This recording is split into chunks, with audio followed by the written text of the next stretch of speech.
Hello, everyone. Welcome back to the Erasmus Expeditions. We are back with session number 5. Yes, this is the 5th month of 2020, and dear God, will it ever end? This is session 5 of our Sunderhearth project, where we come online here and in live and in person and improvised. We build a setting together.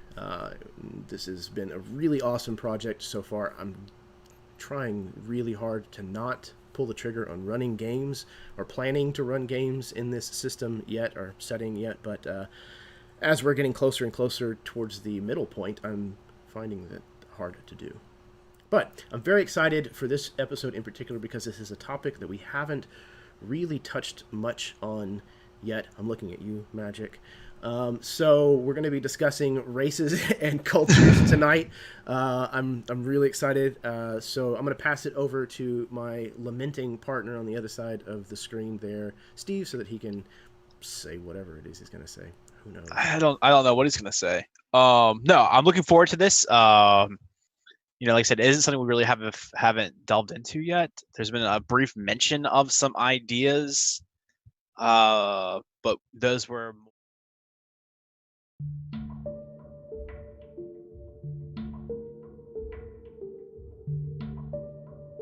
now that we're almost at the halfway point to not want to run something in it, right? Just like that introductory, one shot, but then what if a question comes up and we haven't gotten to it yet, and so on and so forth. But yeah, I'm definitely looking forward to it. So yeah. And then I guess that brings us to our guest here, right? Yeah, I inadvertently pushed the wrong button, so I do apologize if the middle of what Steve was saying got blocked out there. It wasn't important. Don't worry. It was. He actually gave away the secret to everything. But Chad and I now know, so there you go. Speaking of Chad, I'd like to welcome our guest for this session. Chad, why don't you introduce yourself, tell people where they can find you. I'm Chad Allen Smith, because I need to clarify sometimes because there's a lot of us. You can find me, I guess, Chad Smith. I think hopefully Chad Allen Smith, but maybe Chad Smith YouTube. Maybe I'll get more creative and brand it eventually. But yeah, not to be confused with the drummer of Red Hot Chili Peppers. But yeah, here I am. You can also find me if you haven't found any of these two gentlemen. You can also find me at the Absolute Tabletop group in Facebook. If you haven't found us some way, please go there because you can find cool things like this going on, and you can run games or join games, and there's really awesome people there collaborating and doing all kinds of cool things with tabletop roleplay. So thank you. It is extremely true. Both that YouTube doesn't know who you are, Chad Smith, because, well, Chad Smith. So trying to search for your channel was very difficult, but luckily he provided me with a link, which you will be able to find in the description of this video down below. Please do stop by, say hi. He's a cool dude. You can find him in a few games here on my channel, actually. I know the Inquisitor's Toll was one of them. That's the one that stands out in my mind, at the very least, which was a really awesome game, so go check that out. It takes place in Chrome City. So, speaking of settings that things take place in, or will eventually take place in, let's kick this can around. Let's do it. So like we said before, it's kind of a blank slate, right? We really haven't talked about anything other than I think it got brought up in maybe session 2, where we had posited that there is this it's session 2. There's this dwarven society that exists somewhere outside of the kingdom that contains Sunderhearth, and that they were the ones that were kind of pushing like the cutting edge of black powder technology. We knew those exist, and that it is maybe even a cultural secret, in so much that the king outside the wall of Sunderhearth, that's part of what is driving his expansionistic fever that he's feeling. We've sort of been talking about is, I guess, a looming threat of that, as well as possible like the enticement of having it, since magic doesn't exist outside of the So, zone. like something that popped into mind whenever you were talking about these dwarves being kind of secretive over their black powder. It makes me kind of think. There's a story about, I think it's Sicily, if I'm not mistaken, about the glassmakers. Like it was such a secretive and lucrative craftsmanship that the nobles actually sequestered all of the people that knew how to make glass and put them on an island, and it was guarded and protected, and you weren't allowed to go there, and it was all trade secrets. None of it was allowed to be like distributed to anybody. It was a huge cultural, like, guarded secret. So I think that could be something cool to have the dwarves have like an analog of that. I mean, that's kind of a cool idea, like sort of like, taking the island concept and mixing it with the idea of like the Lonely Mountain. You have like a mountain that's not part of a chain, and that's where this group is, and it's sort of uh kind of serves two purposes. It becomes like the Academy of Sciences for the dwarves, because one of the things we have talked about, and I guess this would have some sort of cultural impact, is that with there not being magic, science is heightened compared to a normal D&D setting. They've turned more to science and magic, and so I imagine that the dwarves would have done so, in their own way. So if this mountain is, part monastery, part college, part top secret think tank, then that becomes a very cool organization to explore later on. If that mountain has a particular deposit, I think you need like sulfur, something particular for gunpowder that they have that no one else also has. I think it would require, I don't know, it might even need to be a volcano, but something along those lines. Yeah, and that's cool because it doubles down on that kind of isolation. The fact that they're removed not only because they're safeguarding the secret to how to do this, but also they have one of the resources that is necessary to making the product itself. And that's maybe not like the only place that you can get that, but that's like the well-known spot to get that particular material. So about it being a college as well as this secretive thing, maybe the college and the academy are more surface level in the mountain, and like where this is being done, this island of craftsmen or whatever is either way down in the root of the mountain or like way up at its peak. So what if we take and flip some normal like D&D things on its head, right? So when you tend to think of dwarves, you tend to think of like hard angles and stone and cold, and when you think of elves, you tend to think of much more elegant and flamboyant. So what if, going off what Chad said, what if this was an active volcano at one point and has sort of since become dormant, and so the top layers of it are stone and obsidian, and so they have crafted these like obsidian spires, and even heavily stealing from the Sicily thing, like they functionally have found a way to blow, like to melt obsidian and then blow it like glass, and then at the core of it is still the heart of a volcano, and that's the forge that they're using to generate the heat they need to make the components that go into black powder weapons. That prevents, I mean, even if someone were to get the technology, they're still going to be lacking in the ability to forge the metal. That's why sending a simple spy won't work, right? Why this has to be an object of conquest, because getting the information is not going to do you as much good as being able to take the place. Chad, I saw you had like an idea just like wash across your face.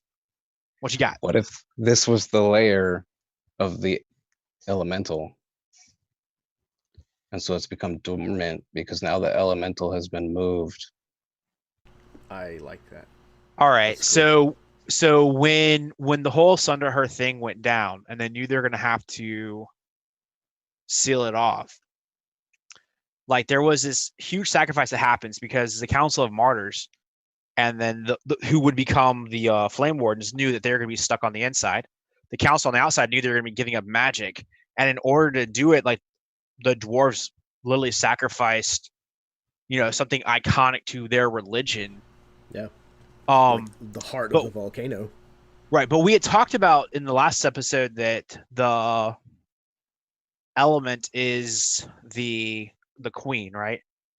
And so does that mean that there was this really complex ritual that happens where in order to be able to have this element live outside the volcano, it had to be bound to another life force? And she was the one willing to do that? Yeah, I think so. Maybe because that the barrier that's been formed is way beyond normal elemental magic. That's not something that an elemental typically is capable of doing, especially to do so on the material plane. That's a huge deal. That's not their home plane. So I definitely think that having a being of some kind, and clearly the queen would have been special in some kind of way. Maybe not simply a volunteer, but there was something about her bloodline or her past or her family's history or something that made her a good candidate or the only candidate. But I definitely think that having like the two beings meshed together is kind of what helps this be possible. So maybe the heart of the volcano also serves as an actual like portal to the elemental plane of fire. And if so ever a place was, hell yeah. Right. So and that's why the elemental could dwell there. And in fact, maybe even a long time ago, the elemental was the one that taught dwarves smithing. Right. Let me show you how to craft stone and metal, and that's why they elevated it to a point where they can blow obsidian like they would glass. And then as far as racism, I guess let's just jump into it. Ganassi or Genocide or however you pronounce them in your own mind, because I don't understand how that word is actually supposed to be pronounced. If the queen was a fire Ganassi, right? So she had elemental blood. And just make Ganassi very, very rare throughout the world. Like they are leftovers from when the world was more primordial and these elementals were kind of doing the Pharaonian god thing, right? Stepping down and saying, hey, let's hang out with the humans for a little bit. And so she happens to be a fire Ganassi, and that's what allowed her to be bound to this elemental, because once outside away from that portal, this fire elemental wouldn't have a way of affecting the material world, not without destroying itself. So she becomes that focal point, and ostensibly the little hearth inside of Sunderhearth is kind of like a baby portal back to the plane of fire, but only one way, right? It's allowing that elemental to draw power from that plane to keep living here, and then being bound to the queen is what keeps it stable here. Yeah, like her soul or whatever that it's been bound to is what stabilizes its existence in the material plane without it growing too out of control or chaotic, as it's constantly feeding energy from the plane of fire. That's awesome. I'm getting a very like South Pacific kind of feel with these dwarves, which I think could be really interesting to see, like a culture like that having been the one that developed black powder weaponry. I think that could be a really interesting flavor. So I just got this twisted idea, like going like South Pacific, like almost like the Maori. And can you imagine that at some point the dwarves created crafts that were capable of traveling on lava, and so they went from mountain chain to mountain chain through these lava tubes, not overground exploration, but they literally sailed lava at one point in their history. I think that makes them that's something you don't ever see. I think it's pretty cool. It also would make them, you go, okay, well, now I understand why they might be mortal enemies of, red dragons or the equivalent thereof, because you find these monsters inside of mountains and volcanoes, and that's what the dwarves were making their homes. Yeah, I like that a lot. But canoeing on lava is weird, but it's such a badass image in my head. The fantasy world. Wizards did it. Dwarven elementalists. Yeah, exactly. I mean, they did it in Star Wars. Mandalorian. They did. They did. Awesome. Okay.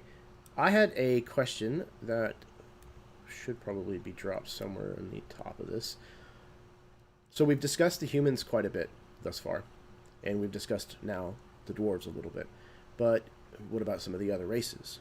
Do we want to represent a full kind of spectrum of the fantasy races that are typically present?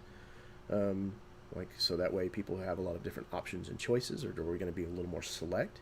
But when we are going to be putting these races in, we need to kind of think about kind of where do they exist and what they're going to bring to the table, which I think we've done really well with the dwarves already.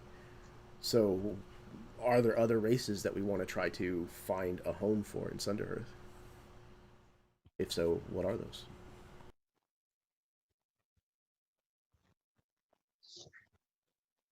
Yeah, does this whole planar sundering of the realm, does that open up like anything from 5e to be able to be playable here, or is it completely its own races for this particular setting? So, I mean, I think the predominant races were there. Whatever we say, these are the races of Sunderhearth. Most of them were there prior to the sundering, right? Before the shattering happens. Now, if there is a race that has only sort of come into existence momentarily since the I'm so sorry, since the sundering, then I mean that would be cool, but I would only want like one of those because that would be what made them so special. They were like this were a very recent addition to. But yeah, I mean even if we just started with a list like the list of D&D races and ran down and said, "Hey, do we want this? Do we not?" and then put them in. I mean, that would be a fine approach for me. I don't know how you guys want to go about it. Yeah, I mean, we can certainly just go down the list and say yay, nay, for kind of what we're feeling, and then maybe retrofit them to find a place.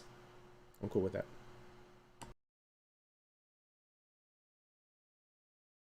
Okay, trying to keep caught up on the chat so far. Dice Ogre says maybe the dwarves have giant bats.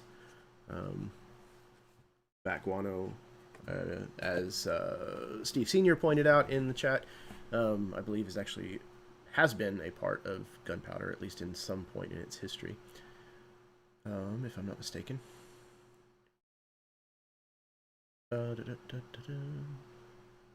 So yeah, those are some good ideas, and I think they definitely fit. Having bat riding dwarves certainly is cool. It makes the Neverending Story fan in me very happy. Okay, so going to the PHB. For those of you who are not aware, this is D&D 5e that we're talking about. This is kind of what we're building this setting more or less towards. It doesn't have to be exclusively that, but that's certainly where my mind typically thinks first. My first language, if you will. So, dwarves, we've already discussed having a point or a place for them within Sunderhearth, and I feel really, really happy with that. So, what about elves? Another staple of classic fantasy. Any ideas?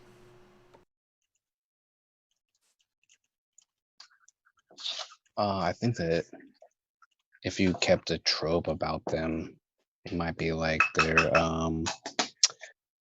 in touch with the arcane. Maybe someone had to be privy to these higher spells that could shackle elementals and be able to cause this bubble and all that kind of stuff. So someone needs that tag, maybe racially. Yeah, that's really cool. So maybe the elves were the ones who possessed the knowledge of how to do all of this that kind of happened. Maybe even it was one of their rituals that kind of brought the mad god before he went mad, in and ended up being what kind of broke him. So maybe elves in this setting are, at least outside of Sunderhearth, are kind of not well thought of. So one of the what setting is it? I can't think of it. There's a setting that I like the idea of elves. They become almost alien, right? Because if you think about it, if you take an elf and say, okay, they live for 1,000 years, right? The concept of like the meaning of smaller things like falls beneath them. The life cycle of watermelons, like who cares, right? Because they live thousands of times as long. And in that period of living, do you get bored with existence and start sort of pulling at the frayed edges of it to figure out what it's really made of? And if so, maybe the elves specifically do have or did have a ritual that is used to destroy gods because they've done that before. Like elves have a way of saying, okay, there are these 7 elven gods, and when Joe the elf decides, hey, it's time to go be a god, if he has enough support, they basically enact a ritual, destroy one of the current elven gods, and this new elf takes over. And so there becomes a way to transition from being a long-lived mortal elf to being an immortal god. And the idea is that I'm going to be a better god than the one that we just destroyed. But once you get to that point, and now you're even more immortal than you were, you disconnect from people even harder, right? So elven gods they're not things or entities to be worshipped. They're positions to be coveted. And so they go about the whole religion thing through magic, right? Everything for them is the arcane,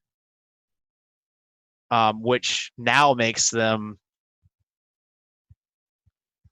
I don't know, sequestered or savagely insane or mortal enemies of humans now, because hey, when you guys effed up and didn't do this right, like you didn't replace the god of magic, you just destroyed her, and now no one has it. But I like the elven, the concept of the sort of alien elvenness to them, or alienness to the elves, because of how long lived they become. So I'm almost seeing them akin to like the mystics and the Skeksis from the Dark Crystal, kind of separated away from the rest of society, because it's at least believed that they have some kind of fundamental knowledge that's beyond, the common people, the common folk, and it certainly sets them apart as almost like you said, alien, not belonging to the world that the rest of the people live in. So, yeah. What if they didn't even start on this plane? Yeah. What if they're refugees from another plane? So then they really are alien. I think that'd be pretty cool. Basically, sort of smash a little Gith Zerai, Gith Yunki into them, so that maybe elves start off on the ethereal plane, and we're simply another version of those, so that they have a very deep-rooted knowledge of where they came, and maybe they were even cast out from the ethereal plane, like they got too power hungry there, and so were forced out. The first time they killed a god. Right. Yeah. And everyone on the ethereal plane was like, all right, about that. Nah, we're good. Here's the back door. And maybe that's the only magic that elves can't practice anymore, is like sort of that anything with planar travel. Like they've sort of been racially banned from it. So like I don't want to implement a lot of player-based restrictions. Right. So maybe as a culture they can't. So they have, like you said, been forbidden to do it. But obviously there's always those few outliers that, so that Right. way, a player who's playing an elf can certainly cast planar magic, but it gives them an interesting standpoint from which to do so. If they are playing true to their, Sunderhearth version of being an elf or whatever, they would know, hey, guys, I can do this, but I really, really shouldn't be doing this. And it gives a good springboard for roleplay. Right. Plus the idea that, if you're playing an elven wizard and they go, all right, well, where did you learn that planar spell? Because you didn't just wake up one day knowing it, unlike a sorcerer or what have you. Like someone taught you that. Right. So there becomes a lot of meat to sort of bite into. All right, so elves are from another plane.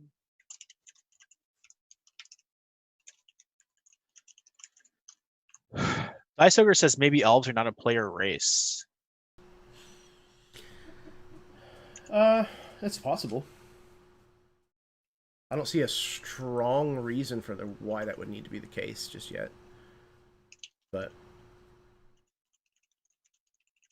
I am certainly open to suggestions. All right, so I guess so we know that the dwarves are living in mountains and particularly seeking out volcanoes, or at least mountains that are linked to volcanic lava tubes, which probably doesn't make any sort of geological sense, but whatever. What about the elves? Like where are they? Like if you were to say like the two things I always like to do when I'm creating is I go, okay, what's the real world analog for them? Right? Are they Egyptian? Are they etc. And then where are they? Like what biome did they settle in and did their greatness expand out of?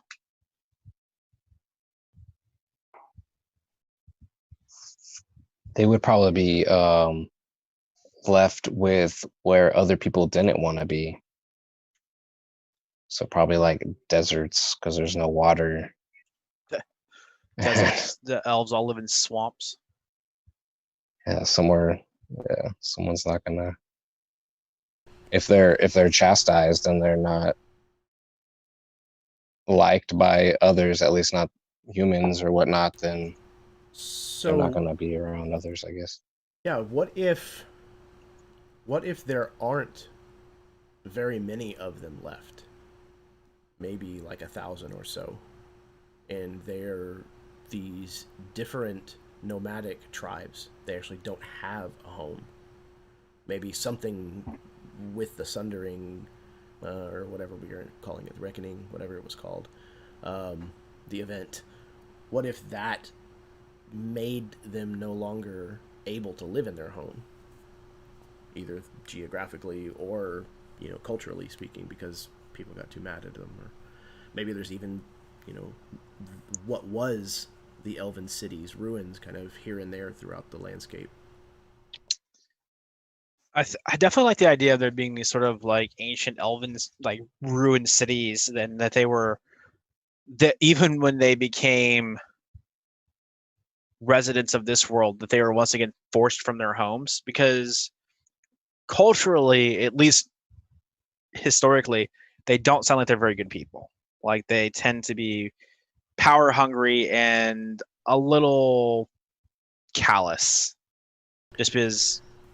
Yeah, and I think again, if you want to try to put a realistic spin on a creature that lasts for hundreds of years, that lives way longer than most of the other races, I mean, they're not going to think a whole lot about human life, human matters, human history. It's going to be.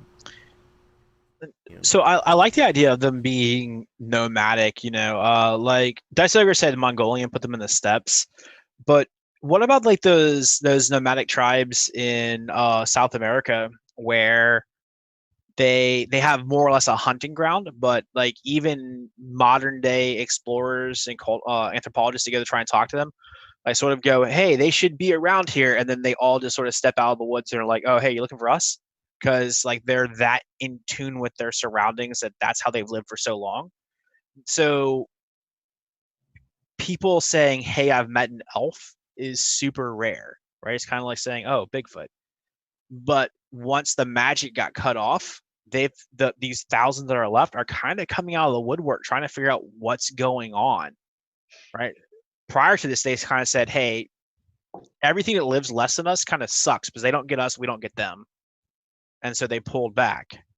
But now they're sort of being forced back out into the public because they lost their connection to magic just like everything else did, and they want to know why. Yeah. What if their homes were even like powered by arcane? So then now that there is no magic, there is no arcane, their homes have no power, so they are forced to leave their homes. Yeah, that's kind of what I was thinking. Is like, because you said maybe they live in places no one else wants to go. So if they're in the swamps, and they're in like the desert, and they're in like the frozen tundra, and they can do that because basically, they drop magical tents and magical huts, and then all of a sudden they can't.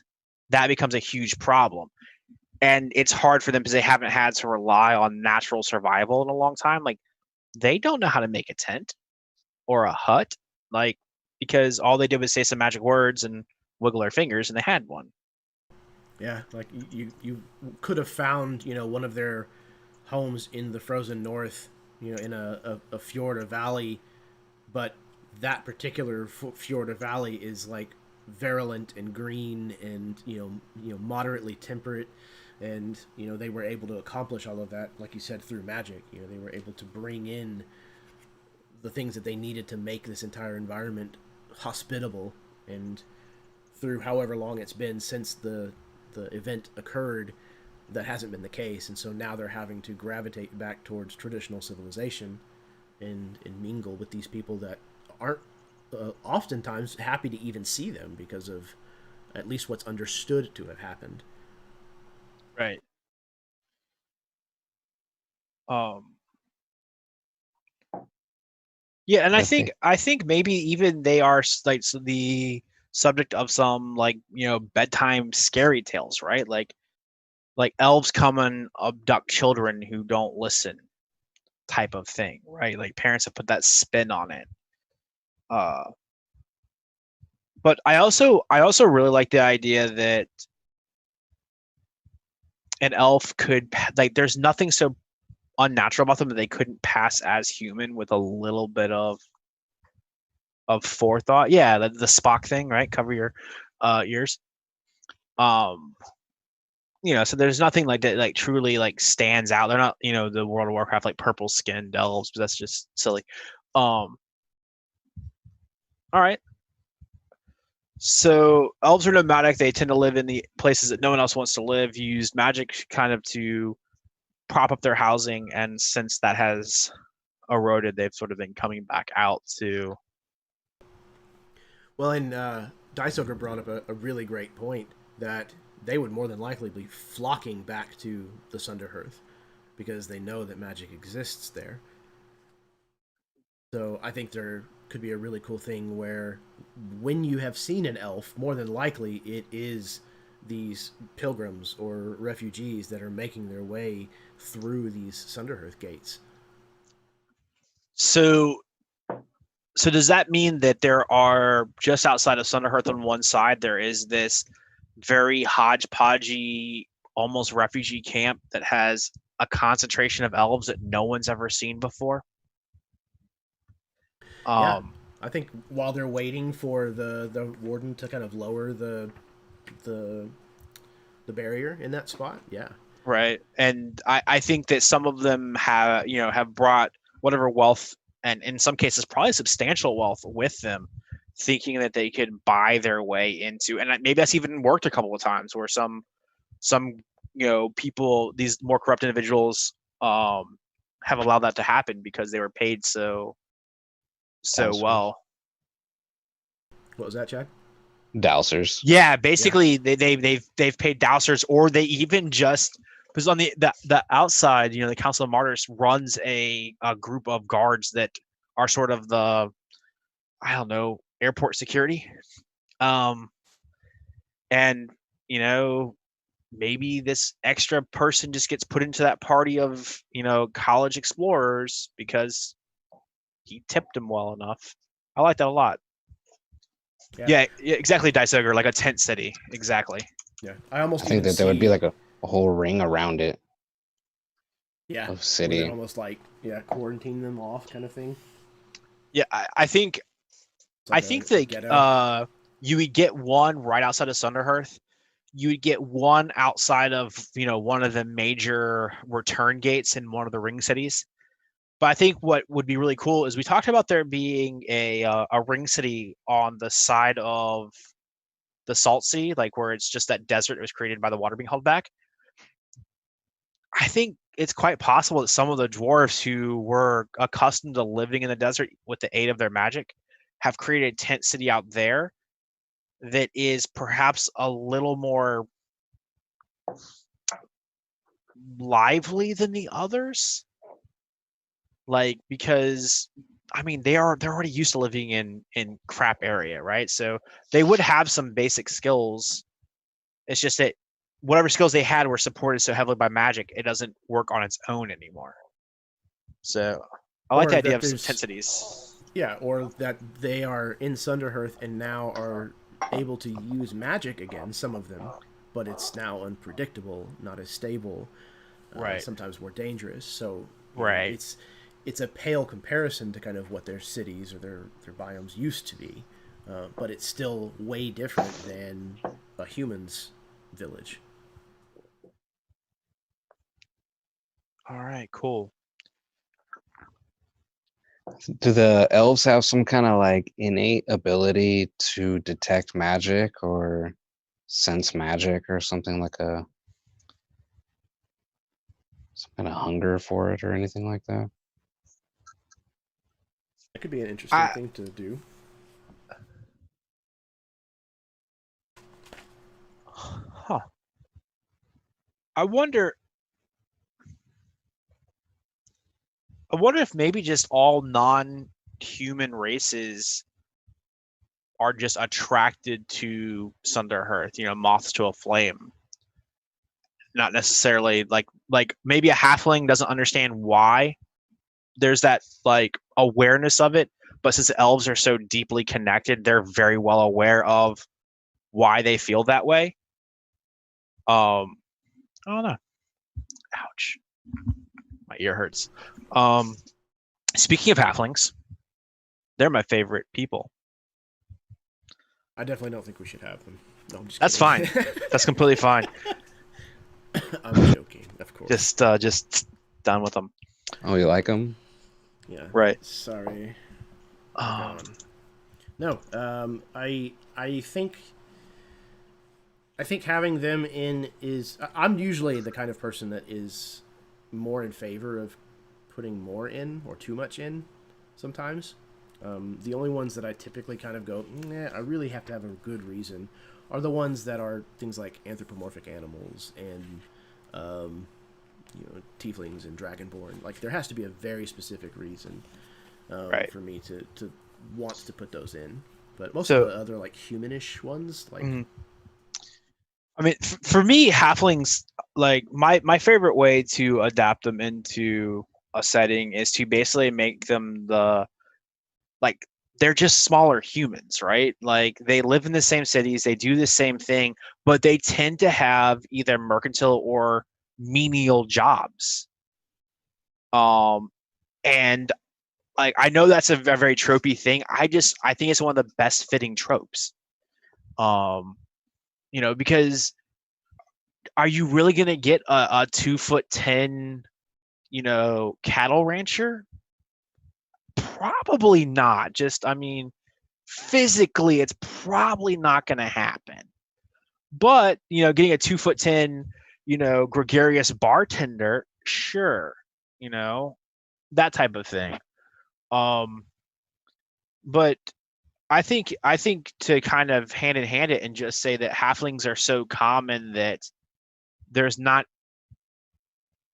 culturally people don't even distinguish them between them and humans anymore.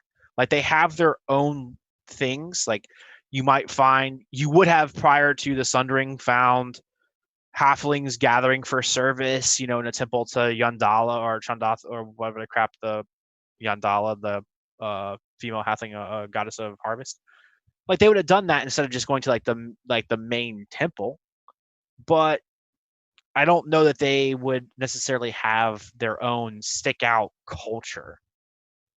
Right? I like occasionally just having it just be part of, rather than saying, hey, we're going to have 18 races and 18 entirely different cultures. And I mean, like, I'm completely cool with putting halflings - little humans and then just rolling on unless someone else has a reason to not do that. So I kind of like the idea of maybe they no longer have like lands of their own or whatever, and they've completely, amalgamated into, I don't even know if that's a word, into human culture. But and it's probably because I've been watching a lot of a very specific TV show, but I kind of like the idea of there being this cultural cell kind of within another culture.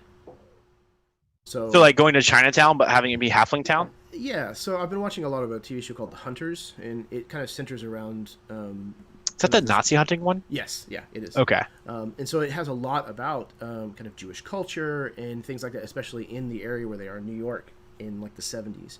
And it's been really cool to kind of see because it's a slice of American life that I've never really been very privy to.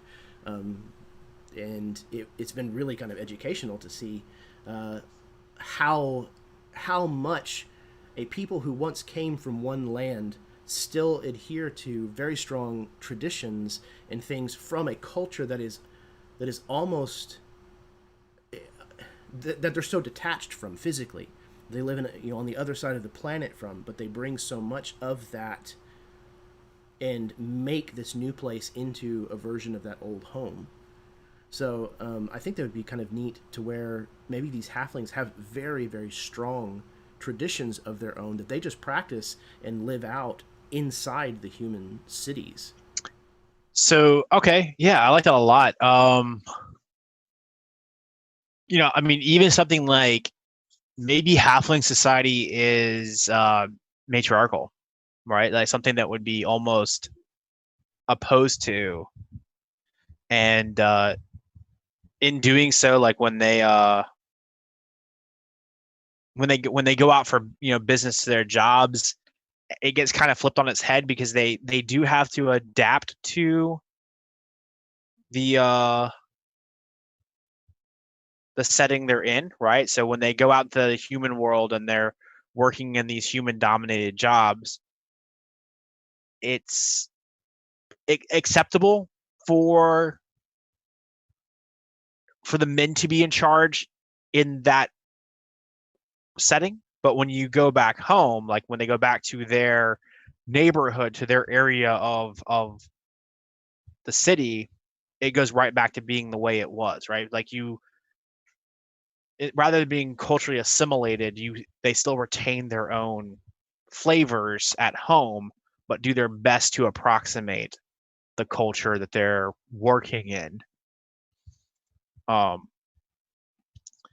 then you would have just straight up halfling run businesses where it would be a little foreign for the humans that go into it to be taken aback. Yeah, I like that. I like the idea of them being strongly maternal, strongly matriarchal. Maybe not in the way where they have a crowned, queen, so to speak, but almost like organized crime, where there's a definitive person who runs the family, who runs the clan, or the neighborhood in this case, and everybody kind of answers to them. That's just the way things have worked. That's the way that things have always been. So I kind of like the idea that there's this, again, queen, but like an informal, like godmother, so to speak. Right. Right. Like almost like a term of respect as well as endearment becomes grandmother, right? Like because if you're a grandmother, it would imply that you're the senior over at least 2 generations. I like that. I also really like the idea that maybe halflings tend to have very, very large families, like 12, 14 children.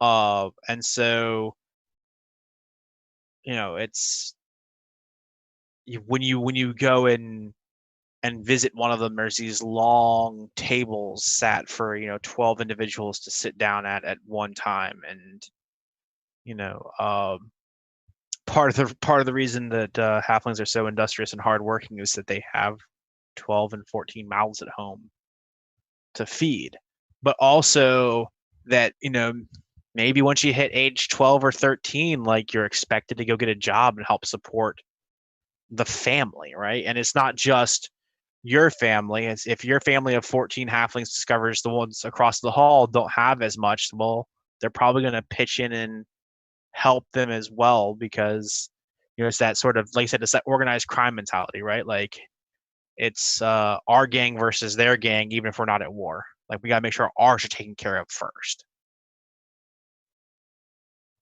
Well, I I think like having. the Go ahead, Chad, please. I like the idea of them what should we call it? Them being against magic, being like the opposites of elves. And so they're kind of like maybe like the Amish, and they're like, so when the whole sundering happened, they maybe felt it in some other way, but not in the same way because they were kind of cut off in a different way. The elves knew it immediately because of how their relationship is, even though they were far away, where the halflings might have not been as damaged by it. And actually, maybe they've seen a resurgence from it or something because they were already kind of mundane. Yeah, that's really cool, and I think that makes, again, that kind of gives a really fun angle because it injects interparty conflict kind of at the get go, or at least the potential for it, which with the right players is always a recipe for like role playing gold, in my opinion. And I really like the idea too, Steve, that they have very large families, and that it kind of tends to make sense because when the eldest in your family is the most venerated, that umbrella's over an ever expanding tree. They have 3 kids, and then those kids each have 3 kids of their own. That now you've got 12, 15 people. So I think that makes really good sense, and you see that a lot in cultures that do venerate their elderly, more than we tend to here in the United States, and going back for thousands of years in a lot of these cultures. So I think that makes really good sense, where it's the kind of situation where you may not actually have 12 kids necessarily, but your cousins are basically your siblings, and your aunts and your Right. uncles are basically extensions of your parents, and things like that. So I think them all living under these very large roofs, these huge compounds almost, I think that sounds really, really cool. I mean, they're just normal size to medium True. as folk, right? Right. It's like a Right. 1,000 square foot house. They just get more stools around the table and more beds per bedroom. All right. So what that would leave us with some half orcs, some gnomes, Gnomes, yeah. tieflings if they're going to be in, Mhm. dragonborn. And that's it as far as the PHB goes, the player's handbook. So one of the things that I would like to do off the bat, if everyone's comfortable with it, is not have half orcs and just have it be a race. Like they're just so they're not that Just culture. orcs. Yeah, so they're not that culturally ripped thing. But I don't think that fits the setting that we're creating. They're just a race of orcs, right? There are beefier, more monstrous orcs out there, sure, but the more civilized kind are what you would find as the half orcs in the PHB. Yeah, I like the idea that they kind of maybe run the border regions, the marches, kind of the known explored portion of this setting. They're the invisible wall that you can't, that you shouldn't go past, kind of thing in a video game world. Um, and then, yeah, I think if you manage to actually get past them as a buffer, then you start running into some of the really scary shit. The things that are, get inside of your head or teleport you to different dimensions and really bad news. Right. So where the orcs, the half orcs, where are they in the realm of Sunderhearth? Right. There might be some who are internal, like inside the actual zone. But again, sort of looking at like, if they were sort of a fringe society to begin with, did they remain that way? Are they fringe like the elves are, just to a much lesser, extent? Again, like I almost see them as being like frontiers people. They're the people that live out in the boonies. They're rural, they're country folk, kind of thing, and they're constantly fighting amongst one another and kind of trying to put together the largest army. So I almost see them as being very, very like Nordic, almost. It's one warlord rises up and manages to get a bunch of followers who agree with his particular way of doing things, and he goes on these pillaging raids to get more and more from them, from other people and other tribes. Some of the tribes are brought in and bolster his numbers until eventually he loses his clout and is taken out, and someone else steps in, or another warlord comes to power and it manages to overtake them. So I think it's almost this like war torn like swath of land that kind of forms the borders of the kingdom outside of Sunderhearth. I think it's exclusively outside of Sunderhearth, but it's just me. I like the idea that that they are these sort of tribal Norse, and they're the buffer between Sunderhearth and a couple of other kingdoms. Like Sunderhearth never pushed out into them because it wasn't worth it. Because yes, you can leave, tribe 1 fighting tribe 2, and that's fine. But were you to go out and try and conquer tribe 1, tribe 2 would unite with tribe 1 long enough to kick your butt backwards before they went back to their own infighting. And so like when you go out of Sunderhearth, like you're going up towards, the dwarven area, you leave and you have, the sort of Sunderhearth like kingdom farms. And then you have a little bit of like scrubby area. And then you start seeing these like, I don't know, tribal farms, like this sort of Norse influence, like, hey, we went and rounded up these pigs. We're not necessarily doing animal husbandry. We just took a whole bunch of wild boar and shoved them into this thing. And if they make more, great. And if they don't, okay. But we're not too worried about tying it down, because when the time comes and we're summoned to go to war against this other tribe, we have to be able to pick up and go. And so, maybe they have a couple of wintering homes and summering homes, like where the tribes will get together for market and sharing before the next season of expansion and war comes. And it's culturally almost like a game, like they're keeping score, right? Like how much conquering and fights you do is how far up the totem pole you are when you pass on. And so it's this constant, like, Kingdom A takes over, or, Tribe A takes over Tribe B. And then that stays for a while. But then Tribe C comes in and splinters Tribe A and Tribe B back into Tribe D and Tribe E. And so it just constantly is fluctuating, like, who's in charge. And If you're a half orc or an orc, you know who's in charge. But to everybody outside, they're like, hey, we need to speak with your leader. And everyone's like, all right, that's going to be Daisy today. Well, we can't be there today. We need to talk to him next week. Oh, might not be Daisy next week. So come back and ask. Yeah, and it makes really good sense because it plays into their shorter lifespans. You know, they need to have these quicker turnovers because they're becoming elderly and passing on if they live that long in the first place. Right. So yeah, I think their politics being in constant flux to an outsider makes and you know just their gravitation towards savagery, which again is even just reflected in the mechanics of the way that they're written in the book. I think them being a warlike people makes really good sense, and it helps kind of seal off Sunderhearth from whatever else may be going on in the larger world that we don't even need to define or touch on. So cool, I love it.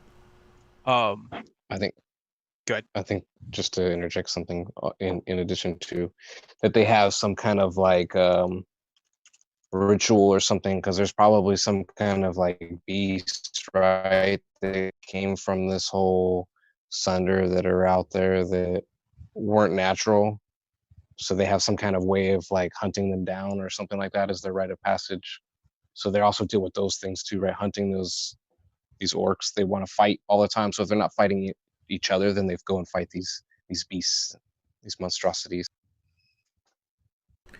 Or maybe that has become a new way to prove yourself, prove your mettle as a warlord. Maybe their civilizations are starting to have like complacency, and you know people are settling down a little, so you have like these young bucks who are coming up and they want to prove their worth as a warlord. So now maybe they're gravitating towards Sunderhearth to go in and hunt these horrors that they've been told exist there, and bring back proof of it to their people and say, hey, like I'm the guy. Yeah. So in the orc society, the only way to step up and say, hey, I'm ready to be a warlord, I'm going to go out and start getting my score, conquering as much as I can, is you have to come in with a trophy that's worthy of the tribes to follow you. And those have gotten less and less as magic has died out in the world because those monsters aren't out there as much anymore. And if they are, they're old and powerful at this point, and that's super spooky. And so now they're going into Sunderhearth to try and come up with the best trophy. Also, it was done up. I think it's my dad. He said, "Well, trade and marriages." I think in the orc society, it is not super uncommon for this warlord to say, "Okay, well, my daughter's going to marry this warlord for purposes of uniting." And then 6 months later, need to unite a different one, and so he just takes his daughter from that warlord and marries her off to that other one. So you can have a woman who is actually married to 5 and 6 warlords, which actually makes her politically kind of freaking powerful behind the scenes because she knows more about what's going on than most other people do. It's also extremely creepy, but nonetheless, I think it's hilarious. All right, so the trophy to go to warlord status, and they are going into Sunderhearth proper, into the actual cataclysmic area now to try and find these monsters and bring something back. Yeah, I like it. All right. Gnomes, tieflings, and dragonborn. I had an idea for the dragonborn. Since we were talking about back when the world was more primordial, that the maybe elementals were visiting, and that's sort of where part of the origin of this world exists. I wonder if dragons were around in the same time frame, and dragonborn are born out of a history of dragons conforming to be able to speak to these other races. So Okay, I'm kind of in the middle of having a thought, and I don't know if it's going to lead to something really neat or something stupid. So follow it with me here. What if the elementals, whenever they come to the material plane, in order to avoid being reduced to the mundane element here on the material plane, they actually take the form of a dragon while they're here in the material plane? And after the sundering happened, maybe there are no more Ganassi. Maybe all of the Ganassi were turned into Dragonborn as like them being cut off from their elemental plane. And now this is the way that they have to exist on the material plane. Would that limit, So, good. would that limit your Dragonborn basically to like the more primitive elements then, the more primordial elements, and The make four them like a basic, red fire? Yeah. probably. I would think so. So, Ganassi wouldn't have been super common to begin with anyway, right? Because they were a descended bloodline of elementals. But what we're saying is when the sundering happens and magic gets cut off, every Ganassi that was outside of the cataclysm wakes up the next morning as a dragonborn. Yeah. I mean, I think it could be cool.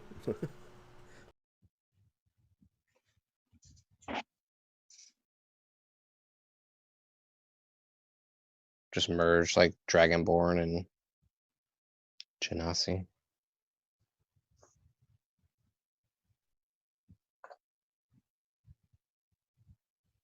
I broke Steve.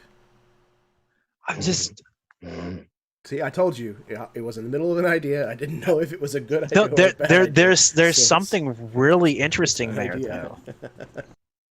There's something really interesting there though.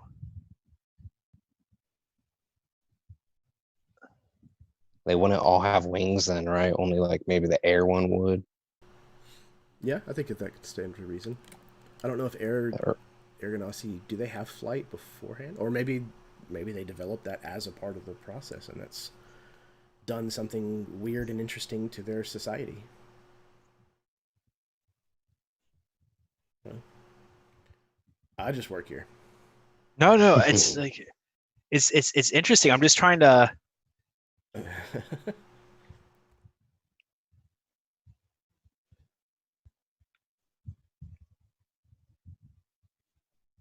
Okay. Yeah. So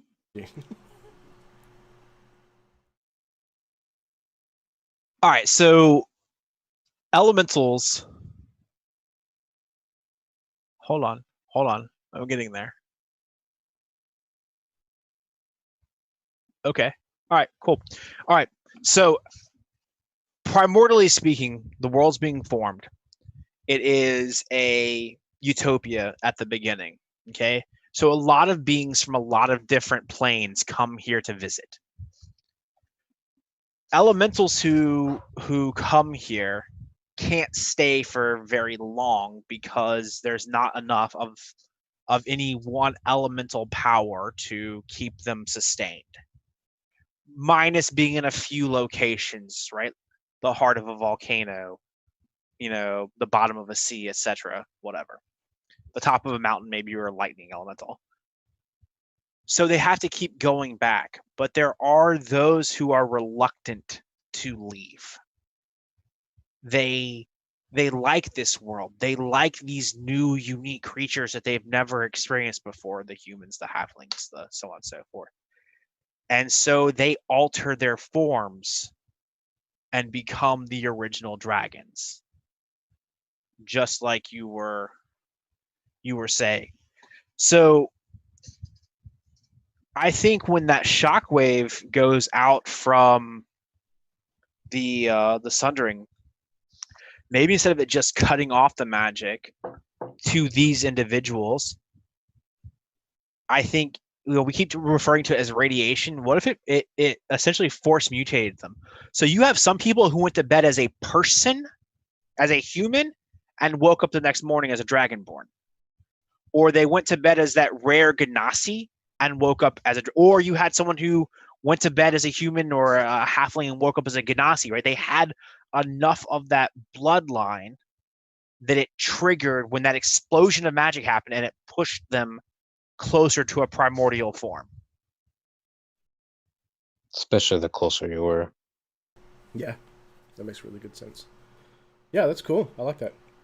And I like the idea of this plane having been kind of originated as a meeting ground.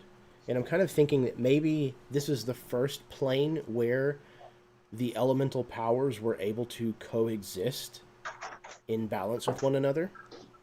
That's kind of how the plane was formed, was these elements being able to all exist in the same space and not constantly be at war with one another and things. So there's this delicate balance that is maintained until shit goes sideways.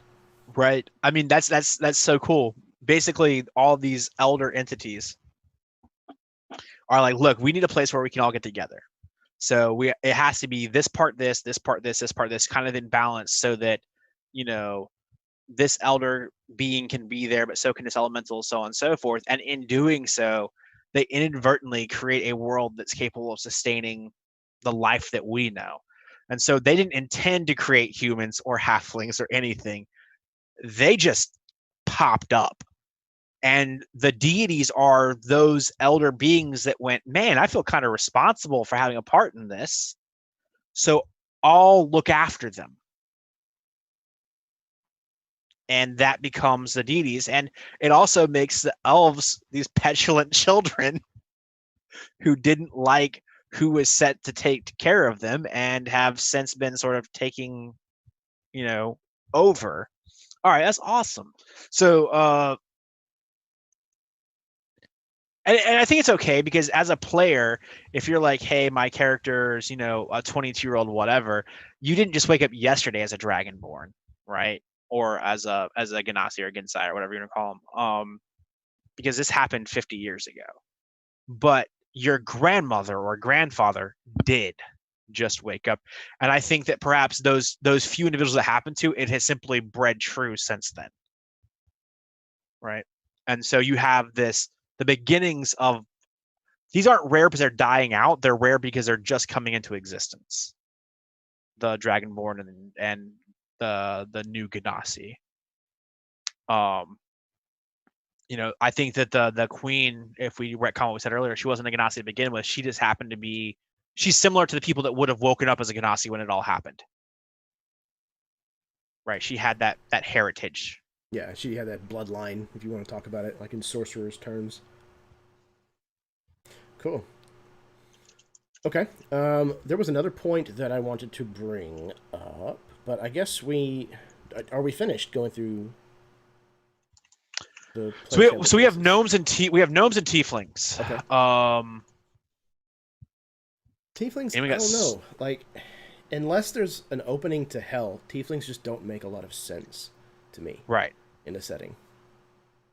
If we were to say that there was a race that has popped up inside of the zone since this has happened, to me, it would be tieflings, because the planar gates there are so thin, right, that you're getting these devils and demons and stuff that have come through in the last 50 years that are taking advantage of the crazed population that lives closer to the epicenter.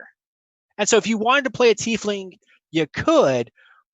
But no one's ever really seen you before. You look like a straight up demon. You're coming out of some place full of wild magic, and the family you came from is batshit crazy because they live so close to the source of all of this.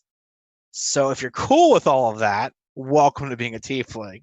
If you're not, there's plenty of other races. Which typically, the way that tieflings, I think, are meant to be played is kind of that anyways. Your people are almost always against you even being there.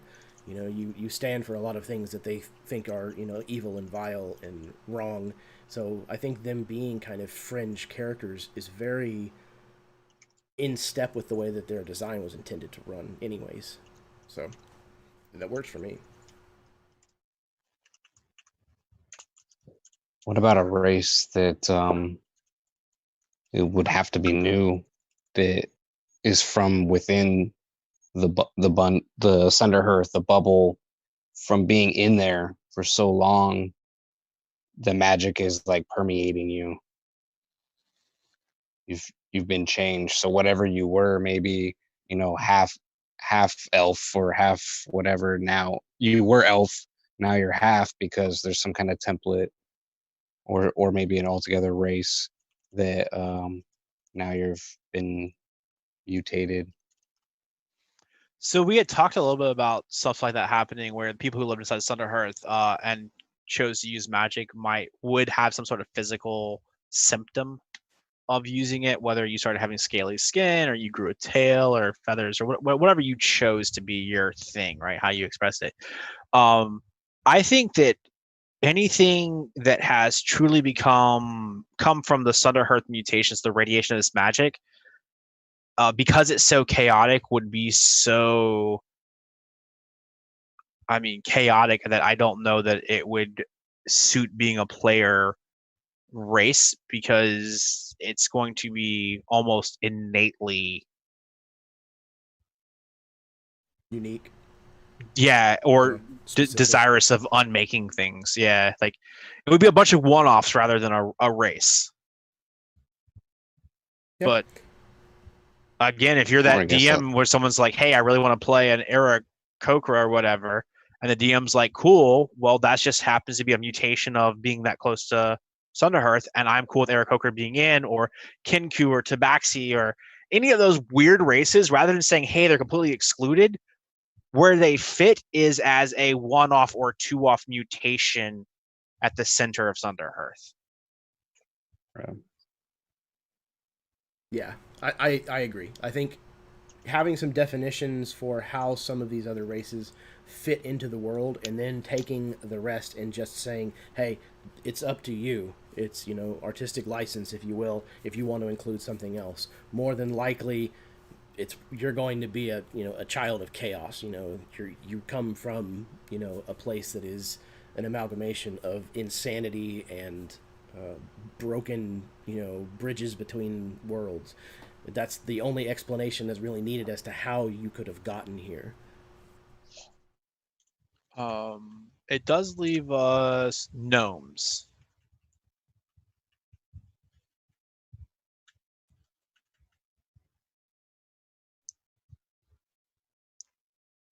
Gnomes are so hard to fit in Hmm. unless there's a very, very specific tone to the world with, you know, clockwork and, you know, that kind of stuff, Right. or, you know, a focus on forest gnomes. I was to say, Oh, what if you what if? make them elemental, Mhm. elemental based gnomes? So they're more based to the primordials. Granted, they're not like Genasi necessarily, where they're becoming fire or something. But if they're rooted more to like a shamanistic type or druidic type things, since the elves no longer are. So what if we make it so that there's only forest gnomes, right? That nature bound sort of, and that's exactly what they are. There's that sort of leftover from when like these congregations of primordial beings got here from all these different nature planes. These were some of the like the critters that came up from that, and so you have gnomes that live out in the woods. Like they're not making clockwork. They're not inventing stuff. They're David the gnome, right? They're living in trees and talking to foxes. Named Yeah, named and Flick. I got don't me. remember.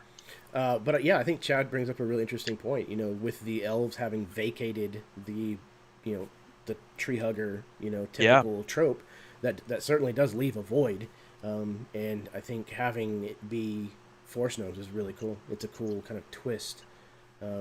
They are the fey type presence that's in the wild woods of the world.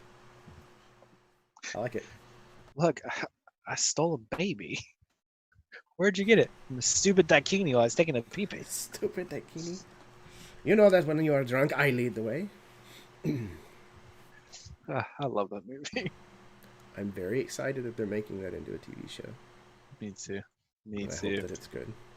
All right, cool. So that gets us through. All right, so as it stands right second, we have humans, obviously, dwarves, elves, halflings, half-orcs, gnomes, tieflings, dragonborns, and genasi. That's kind of like the races that we have said conveniently fit into Sunderhearth. Is there any other race that someone is partial to that's like, man, I really love to have it in? Because if not, then everything else sort of becomes that one-off. If you want to play it, check with your GM.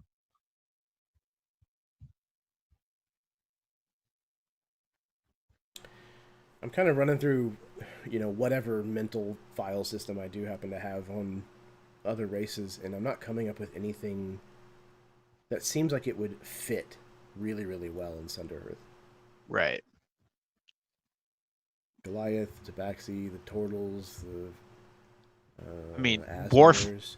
Warforged, the not doppelgangers, but the Changeling. changelings from yeah. Eberron. Eberron. I think, like I said, if you want to play any of those, I mean, even if you were like, hey, I want to play a Warforged, and your GM's like, cool, well, you're just from the plane of Mechanicus, and you wandered through inside of Sunderhearth, cool. Like, that's very workable for the setting. You're going to get stared at a lot. Yeah, I think leaving it kind of where, the middle part of Sunderhearth is basically a kitchen sink. Like, anything goes. Clear it with your DM. Right. If you, as a DM, want to have had an influx of, of Warforged for whatever reason, then you can, do that. That's awesome. Dice saying kobolds and goblins. One thing I like saying for a lot of my settings is that goblins over time become like halflings. They start tagging along in human society when they're not just being outright murdered. And eventually they find themselves these jobs of cleaning out sewers or this, that, the other. And it's the halfling that you cross the street from, right? Like, you see a goblin walking down the street, you take your kid, you walk to the other side of the street, and you keep going, but you're not going to pull out your axe and murder him necessarily. Right? So if you want to play a goblin, great. And yes, there are probably goblins living inside of some of the larger human cities in the greater expanse of Sunderhearth. Whether they're there because they're allowed to be or because they're, rats in the walls, it's going to be dependent on the city and how you're playing it. But yeah, by all means, if your player wants to play a kobold or a goblin, then yes, they exist. And I think that in places people have become tolerant of them. So what if goblins resulted directly from halflings whenever the Sundering happened? So goblins also only pop up 50 years. I really love it. And they operate similarly to halflings, so they are organized crime families. All right. And you have one that's the id and one's the ego. Yeah, then all right. So if you were if you were a human and you had a primordial lineage, you got blasted with this magic, you either stayed human or you turned into a dragonborn or a genasi. Right? That's kind of how it works. If you were a halfling and you had this primordial business, you either stayed halfling or you turned into a goblin. If you were a gnome and you had a primordial business, you either stayed goblin or a gnome or you turned into a kobold. And so goblins and kobolds are both very, very recent things to the world in the last 50 years. And they were, prior to that, halflings and gnomes. I dig it. Eat that, Shadowrun. We gotta come up with the what happened to the dwarves.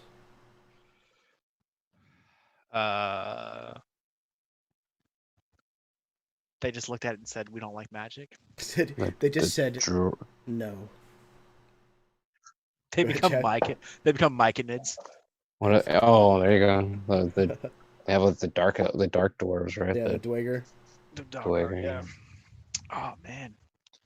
I don't know. I think that's a come back to and see if we can find it point. But I like that goblins are the offshoot of halflings, and even if kobolds aren't the offshoot of gnomes, but I like that. I like that a lot. All right. Cool. So we're wrapping up or rounding on the time when you I know kind of needed to wrap things up. Yeah. Okay. So let's go ahead and do that. I feel like we've covered a lot of ground.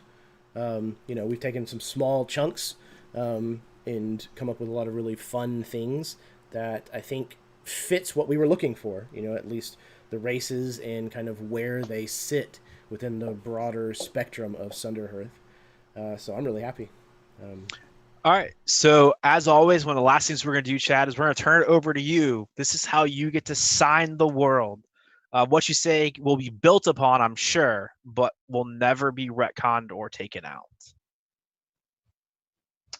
I think there needs to be a unique race then. One that we build up from just for this particular setting of some kind then. So it's not just with a little bit different thing, or maybe it is, but something else that we throw in there somehow. So let's see, maybe something. It has to be something directly tied to the event, the Sundering. Yeah. So what if our unique race is what the dwarves Ooh. became? Okay. So the original stock was dwarf, and whatever unique thing we build off of it is what came out of them. Okay. So we have it established where, basically, if you were in a certain radius of the ground zero, that you were calcified, essentially. Yes. Like arcanely calcified. So what if, for some reason, the dwarves were immune to that? And the dwarves that were caught in this instead mutated, changed in some way fundamentally, and that has bred down into its own separate race from dwarves. So they would only exist currently inside of the event of Sunderhearth. Not necessarily. They could have since moved out of Sunderhearth, but them I- as a yeah, right, culture would probably only exist in Sunderhearth. What if they are something more crystalline, or we were talking about the fragmented mind of the mad god creating these kind of shards of monsters that kind of embody the different emotions and things. What if they were more literal, some kind of shards, or again, calcified or crystalline? Like almost like dwarf-sized crystal golems, but with intelligence.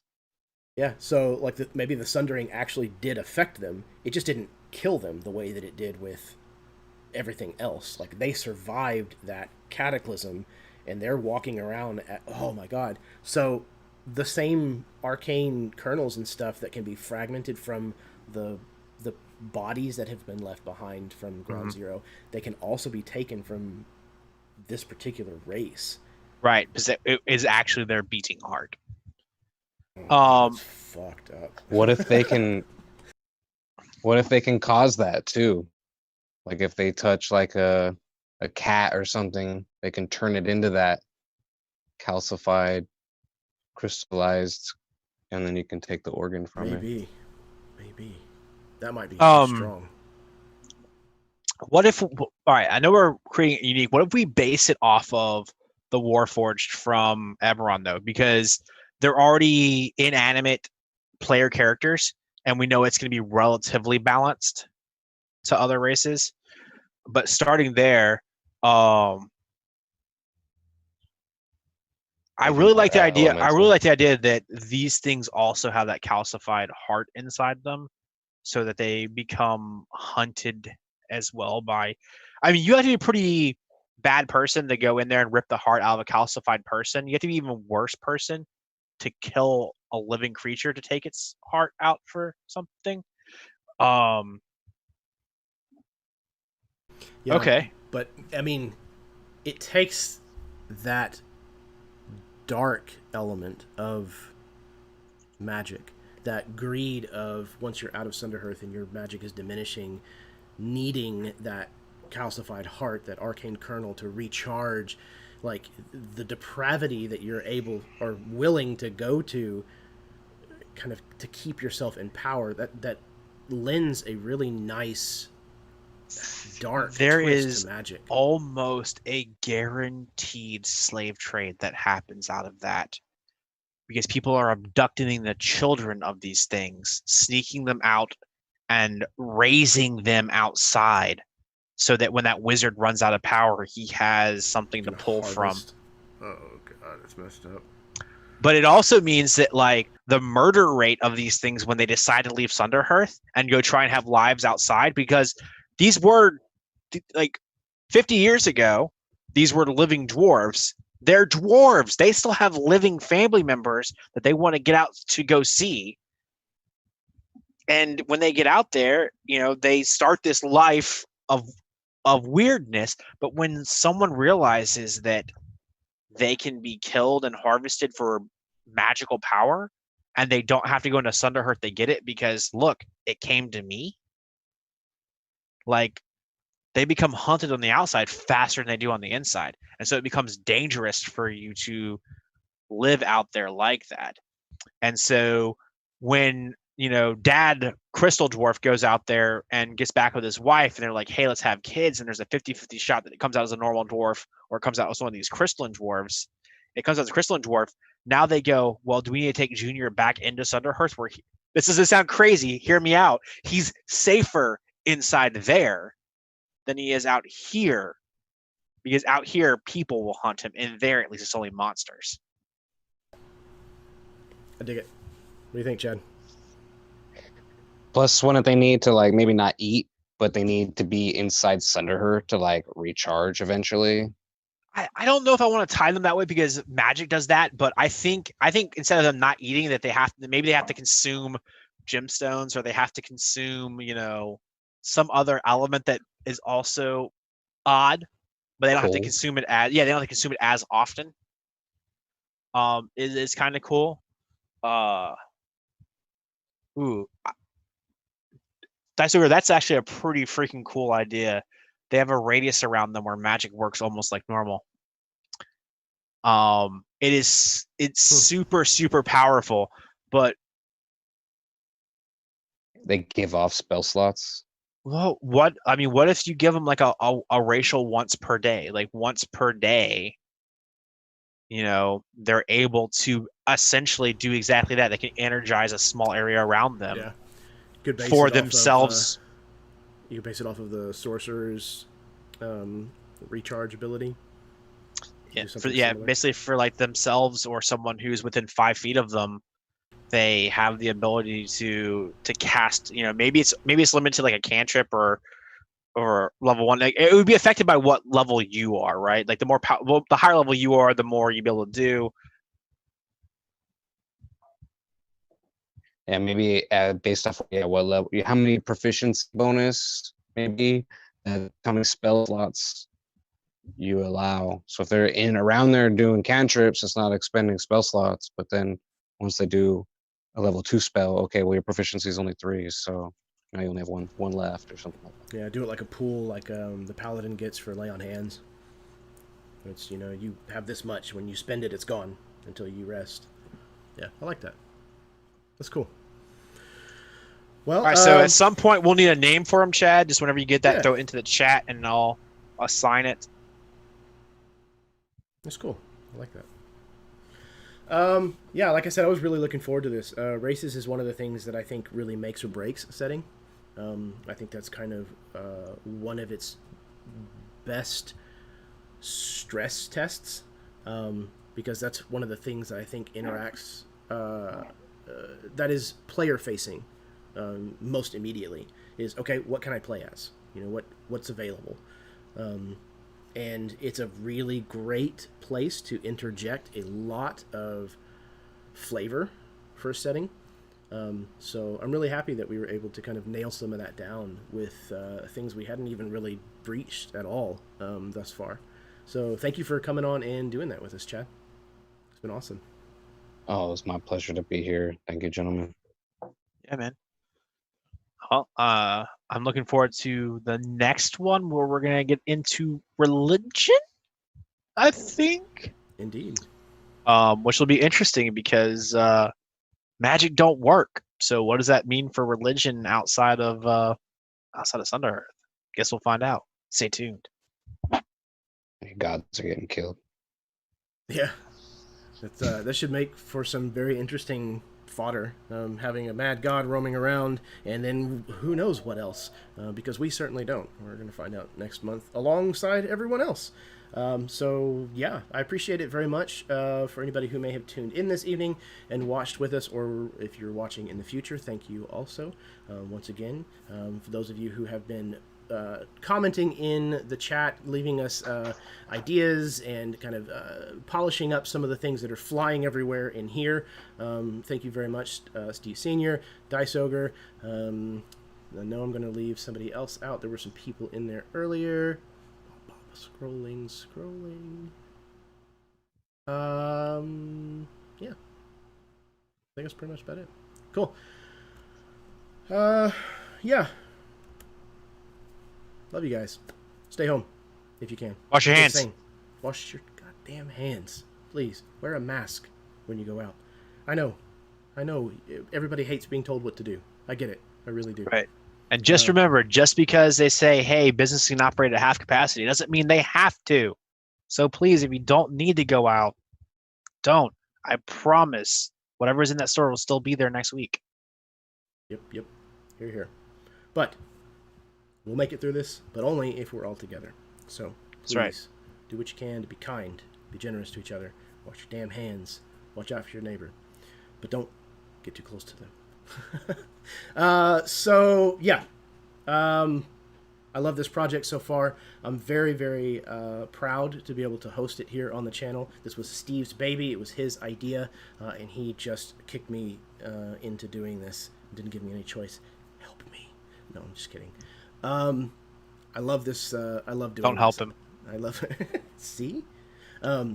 I love world building. It's a passion of mine. I like creating settings, and doing it this way is really, really interesting.